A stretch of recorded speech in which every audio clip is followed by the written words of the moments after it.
في رمضان في رمضان خير ثم خيري في رمضان في رمضان لا بمسيس شري جاء رمضان شهر الذكر جاء رمضان بالخير والبر قمت جنود فين السلام عليكم ورحمة الله وبركاته. معلقة قرتي إنجتا خرا والدة مسافر غير أورومياتي مقا والدة دولتا والدة مسافر غير أورومياتين بكان في دلبو سببان تيسو متاعي رفيني إيسا رفتان نقافة جودان واني قرتي نتي ما إيسا رفتا بجان سنجمتا إيسا رفتا جاني نقافة بكتون دلقارا حالة سنرتي bakka kanaatiin dhufaa nuti kun biyya tana keessatti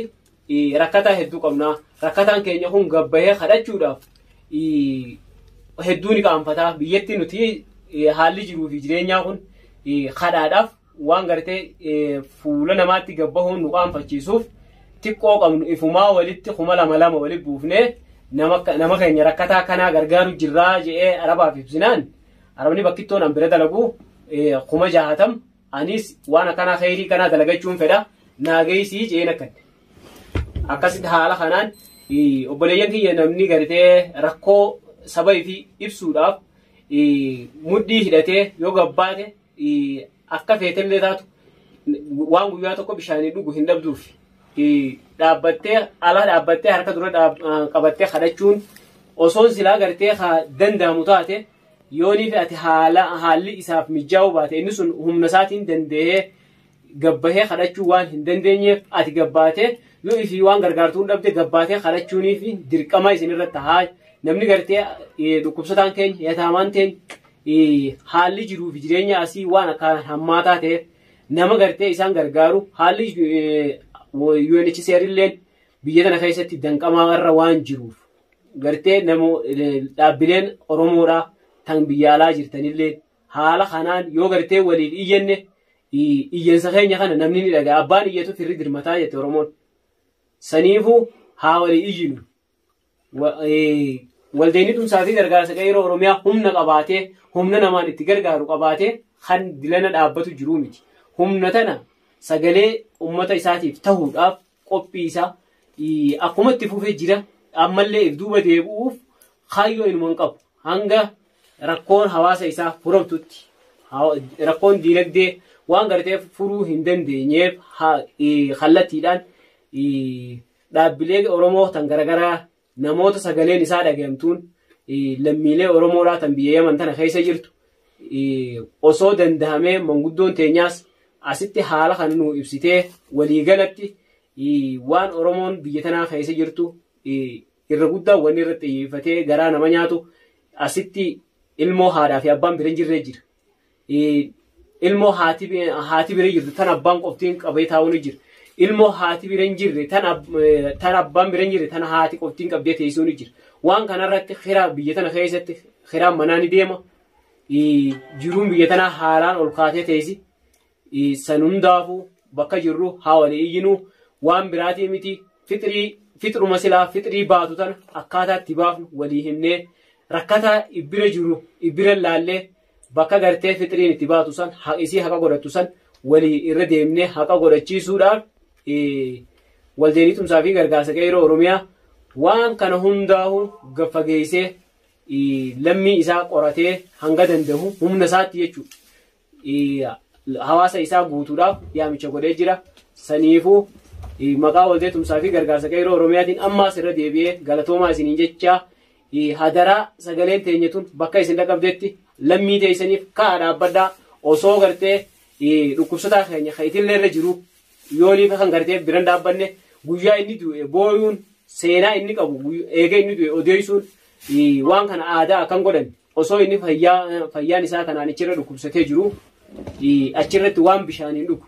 namni kun guyyaa inni fayyaa qabu deemtee wajjiin bashannantee wajjiin jiraattee guyyaa inni fayyaan qabne biraa deemuun waa hedduu nama rakkisa haala biyya tana keessa jiru viidiyoo takka tan gartee waldeeni tumsaa fi gargaarsa qeeroo Oromiyaa waraabe asirratti arguu ni dandeessan haaluma kanaan yuutuubii waldee tumsaa fi gargaarsa qeerroo Oromiyaa osoo bu'aa biraa hin ta'in rakkoo lammii teessanii waan ifatti baasaa jirtuuf jala deemtanii hordoftanii isiisan asuma keessatti walumarra dhageettii qabna biyya tana keessatti namoonni gartee akka dhageettii walirra qabnuun ijoollee aaqqii tanallee nuun jettanii maqaa keenyallee nu duubaa nu balleessaa waan kana nu bira dhaabbadha nu balleessinaa maqaa keenyaas aaqqiillee taanu haadha abbaa keenyaaf nuti bakka isin nu bira dhaabbattanii nu ergattanitti isiniif ergamaa waa hundaan isin bira jirra manguddoon teenya akka keessatti warri argamtan hundinuu maqaa waldee tumsaa fi gargaarsa qeerroo Oromiyaatiin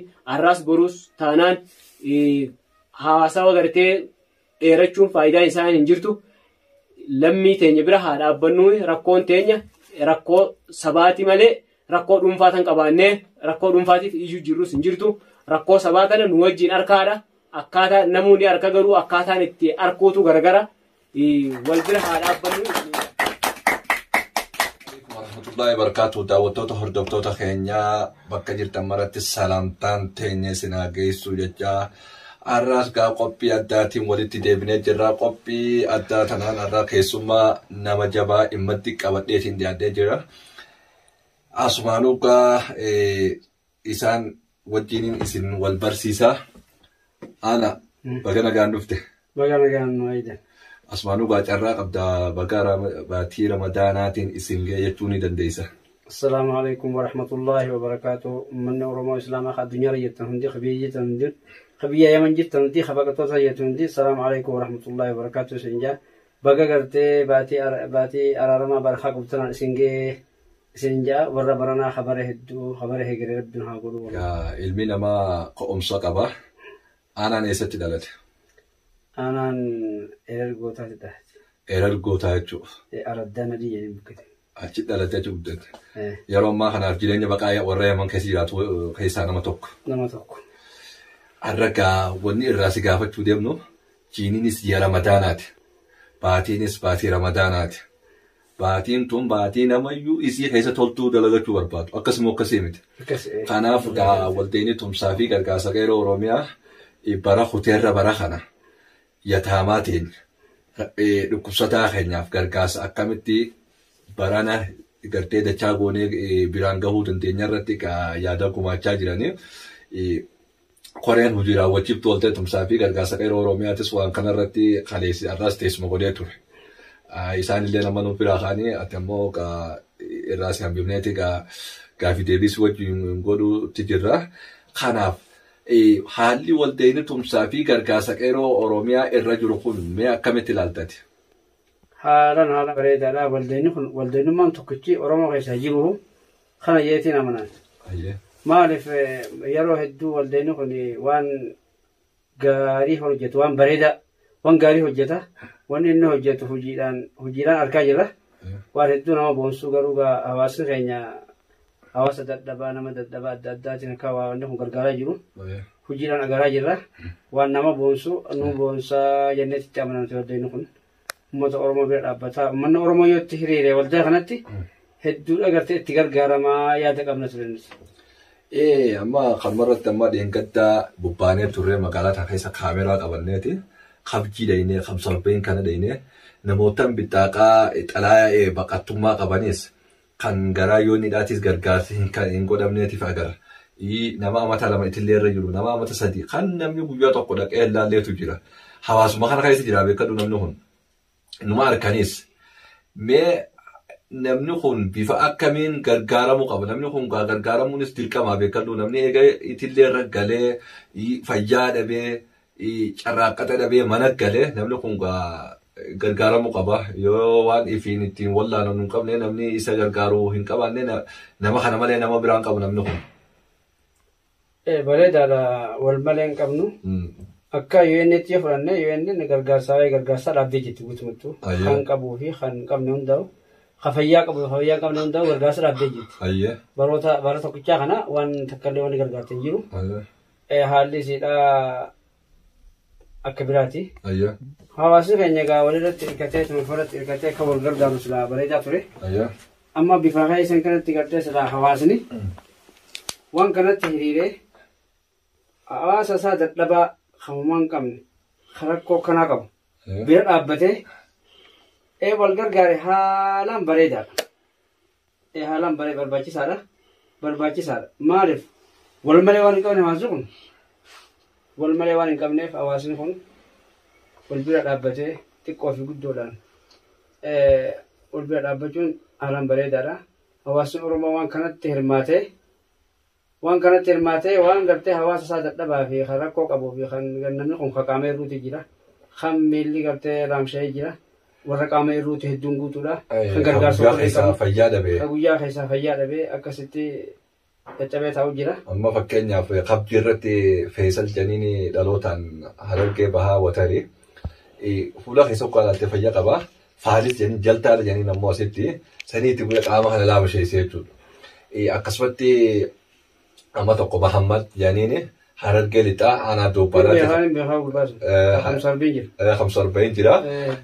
Fuula keessa uffatattee nama fayyaa qaba.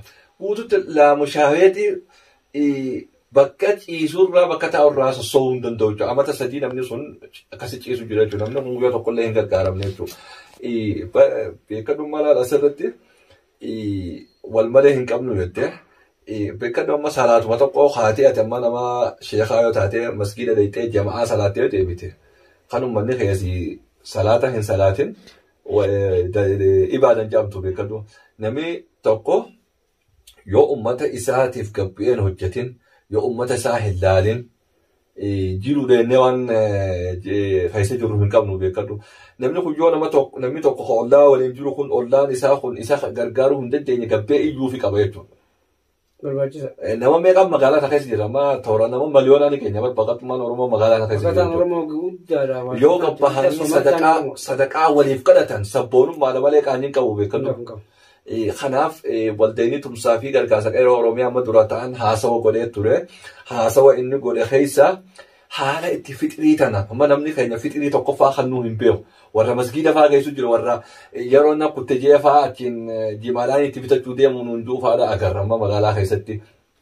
Tokko fixiruma tanaa'u akkaataa itti walirraa fuunee uummata keenyaan biraan gahuu danda'utti yataamaa jira. Dhukkubsataa jira akkuma jalqaba kaafne irratti. Bifa kanaammee waldee tumsaa fi gargaarsa qeerroo Oromiyaa qofa osoo hin taane namootaan biraatis dhimmi kun hunda keenya laallate jechuudha. Kanarratti wanni ati jechuu barbaaddu. Barbaachisaadha akka gartee wanni takka hoggaa kannamtu. Osoo akka dhuunfaan taane bakkaan takka gara waldee kannan. Amma akka mootummaan walii qabdeeti nama dadhabaan gargaarti. Fitii kana yeroodhaan irraa fuutee masarraa. Ammas hawaasni Oromoodhaa gama waldaa kanatti gartee nutillee itti himna.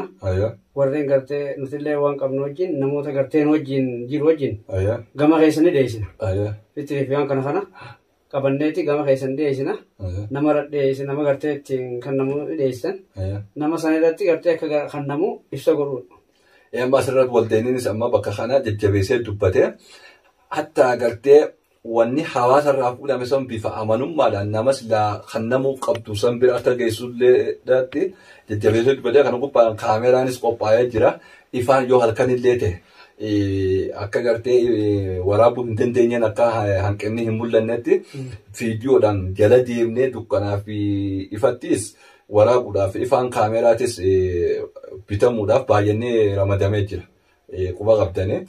Kanarratti amma haala hunda mijeessinee jirra jechuudha. Amma haalli tokko hafe kami beektaa?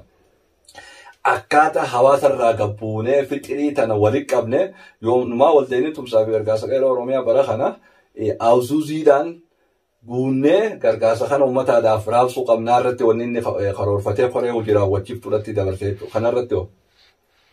Barbaachisaadha kun hawaasa fitirii sana katti fudhatu nama gartee dadhabaa. Yataamaa. Hin dandeenyee fi yataamaa. Akka gartee warri amantii dubbatanitti. Nama dadhabaa gartee kan dalgachuu hin dandeenye kan homaa hin qabne kan guyyaa sana ittiin gartee jiraachuu ittiin bashannanuu danda'u akka warraa gartee qabuutti kan inni godhameefu kana. Wanni godhameefu kana. Namootaan akkanaatiif kannuudhaaf hawaasni Oromoodhaa kan gartee jiru hundatti himna yeroodhaan fitirii firraa kannuun sommana kana gartee akka warra amantii jirutti sommana kana qulqulleessuudha. Isin bari itti furaa jechuudha bara. Itti furaadha warreen gartee. Amma namni tokko guyyuma iidaa san gartee guyyuma san fatti fudhata. Ammoo isin baatii ramadaanaa keessa kan nuti dandeessee jechuudha. Baatii Ramadaanaa keessa kan nuti dandeessaa warra amantii hundi himan. Abbaan qabu an fitti firraa qopheessiyee firraa kan nuti dirqama warra koon qabu. Dirqama jechuudha. Maaliif abbaan firraa kannee yeroodhaan firraa baasuudhaan guyyaa. Yookaan immoo guyyaa iidaa halkan iidaa dura abbaan firraa kannee halkan iidaa xumuramuudha. Xumuramuudha ganama iidaa yoo kan qabne taate. Yoo kan gartee yeroon kan nama taate ganama iidaan kan nama osoo salaata duratti. Salaata iidaa duratti. Odoo irratti hin baane duratti gabaabumatti salaata fajirii duratti wanni kun akka kan namtu jechuudha. Walta'inii tumsaa fi gargaarsa qeerroo Oromiyaa gama ji'a kana keessattis fi gartee ji'a dabre keessattis amma namoota hedduudha gargaarsa kan nuti jira amma dheengaddaas baatumata keessa Hassan Dobboqis ta'inii ilaallee haala inni irra jiru. Viidiyoo illee gallakkifne tokkoffaadha maaliif diinagdeen inni qabatee dhaqasan Oromoon aadaa qaba obbaa ammoo dhaqee nama laaluu harka qullaa namatti hin naqu. Iyyannoof daynee maaliif nama akkanaa jira dhukkubsataa akkanaa hawaasa kana keessa jira bika akkanaa jira inni hawaasumatti ol baasuun qabsoo guddoodha beekadu. Beekama. Waldaa kana malee wannummaan waa gargaaree hawaasa Oromoodhaaf rakkoo Oromoo baasu kula ni jiru. Ammoo namni hoggaa laalu mana taasisaatis daynee hoggaa laalu hundi sabboonaadha. Ammoo namu ollaadha galaa beekadu namni ollaa galuutti naannoo galuutti rakkataa kanaaf dhukkubsataa mana keessa gala kana waa harkuun dhabu beekadu maaliif gama hawaasatti bahuu dhabe namni kun. Namni hawaasaa yaadu kan gartee silaa waan takka dhaabbatee dhaaba tokko qabu hin jiru. Hin jiru jechuudha. Hundinuu gartee warraan hawaasuma kana sanuma mi'aachuu fedhan. Yoo waa qabaatee isa biriiraati. Irraa godhachuu fedhaniiru. Warreen silaa ammaa Oromoo keessa wanni hedduu jiran. Wanni rakkoo hedduu balleesse. Wanni Oromoo balleesse. Irra guddaan isaanii nama badaa dhageen. Nama Oromoo balleessu. Nama waan kana gartee waan namni waan gaarii dubbatu hamtutti yoo. Kanaas keessa kanaatu baay'atee jechuudha. Kanaatu baay'atee magaalaa sana keessa hedduu irra guddaan gurguruman kan illee fi jiran namalee warra hedduu badiidhaaf dhaabbatu dhagee namni. Amma nuti illee gaasumarratti aanaa duraan gargaarsa keenya gama biyyaa deemaa ture beekadu. Amma numaa rakkoon as keessatti heddummaatee inni as keessa deebinee jirra. Egaa amma as keessatti deebina kana gargaarsi lammii kun waa waltee qofaa miti Oromoon. Nama hunda keenya laallata. Oromoo dhoggaa jennu ati Oromoo miti namaan jenni beekadu. Oromoon afaanii miti Oromummaan hojiidhaan.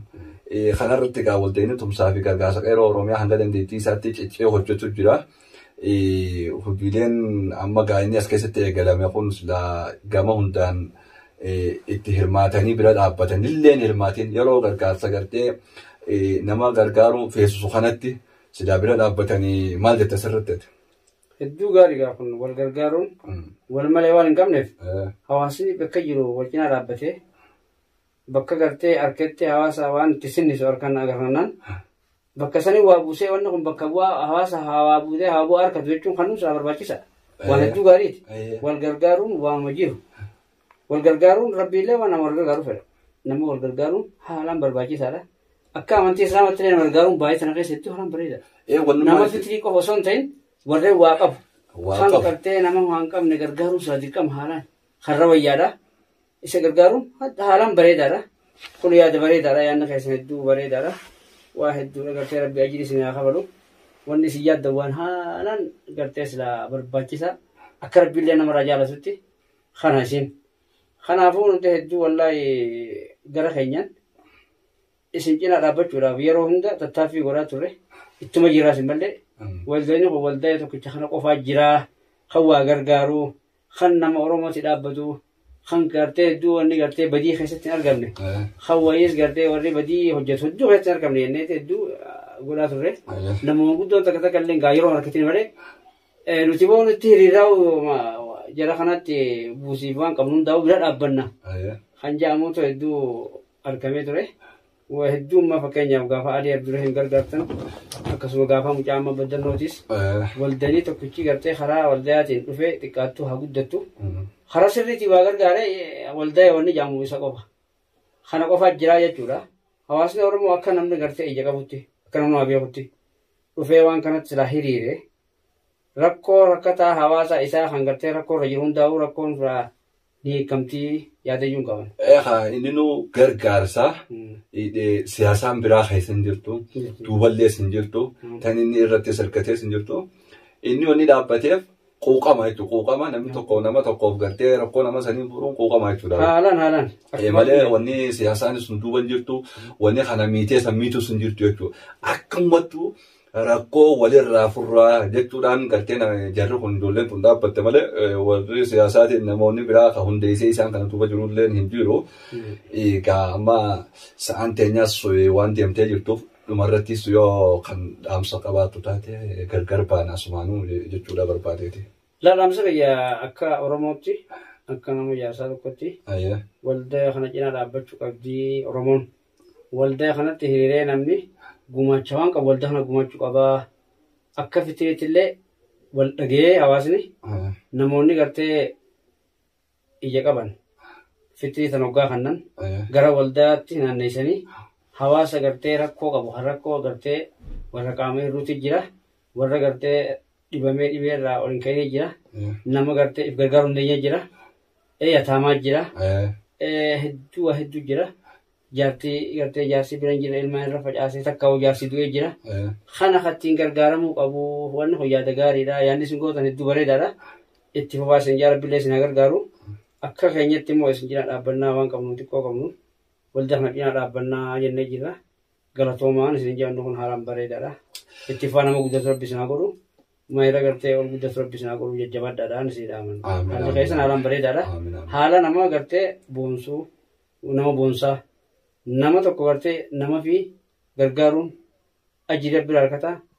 rabbiinu nama kee gargaaraa jedhura hoggaa gargaarsa bakka biraa osoo hin ta'in nama kee aanaa kee keessatti aanu gargaariidha ollaa kee rahima kee akkana maxxanfadhaan gargaaruun sani jaa galatoomaadhaan isin jaa wanni isin dalagan hedduu haalaan bareedaadha rabbi isin cinaa haa dhaabbatu baatiin baatee araaramaati wanni isin itti haatan gartee fi rabbi isin haa baasuu yaadayyuun qaba. Assalaamu alaikum. Egaa daawwattoota hordoftoota keenya egaa qophii keessummaa arraan tanaa aanaa bareentuu wajjin goone egaa kan akka armaa gaditti isinii dhiyeessine kana fakkaata har'a aanaan sila gaafii biraatu waan hedduu waa'ee seenaarraa kan isa gaafannu waa hedduutu jira.